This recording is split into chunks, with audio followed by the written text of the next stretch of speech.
요즘 중일 갈등이 점점 깊어지는데요. 이러다가 전쟁이라도 나는 건 아닌지 걱정입니다. 영상 시청하시기 전에 구독, 좋아요는 큰 힘이 됩니다. 중일 갈등의 빌미가 된 대만 개입 시사 발언을 한 다카이치 사나이. 일본 총리가 26일 발언의 진위를 추궁하는 야당 의원 질의에 질문자가 사례를 들었기 때문에 그 범위에서 성실하게 답변한 것이라고 말했다. 다카이치 총리는 국회에서 열린 여야 당수 토론에서 정부의 기존 답변을 반복하는 것만으로는 당시 예산위원회 진행이 멈출 가능성도 있었다면서 이처럼 밝혔다. 그러나 그는 중국 정부가 요구하는 발언 철회에 대해서는 언급하지 않았다. 중일 갈등 문제를 추궁한 제1야당 입헌민주당의 노다 요시히코 대표는 먼저 총리가 의원 시절부터 그런 생각을 했을 것으로 생각하고 그 자체를 부정하려는 것은 아니다라면서 그러나 의원 시절 갖고 있던 생각을 총리가 되발언하는 것은 다른 문제라고 지적했다.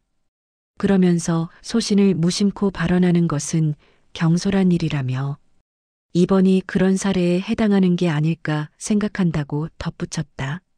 노다 대표는 자신이 총리를 맡고 있던 2012년 9월 단행한 센카쿠열 도중국명 다오위다오 국유화 조치로 역시 중일 갈등이 불거졌지만 당신은 전략적인 판단에 따른 것이었다고 설명하며 다카이치 총리에게 중일 갈등 빌미가 된 발언을 한 진위를 물었다.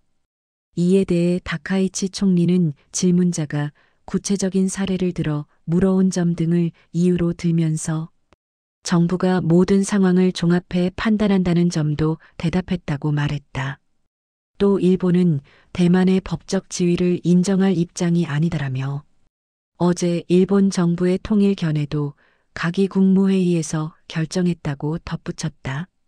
일본 정부는 다카이치 총리의 지난 7일 국회 답변과 관련해 사이토 데스오 공명당 대표로부터 존리비기 사태의 기준에 대한 질문을 받고 전날 가기에서 기존 정부의 견해를 변경한 것은 아니다라며 존리비기 사태 여부는 개별적, 구체적 상황에 따라 정부가 모든 정보를 종합적으로 판단한다는 입장을 밝혔다.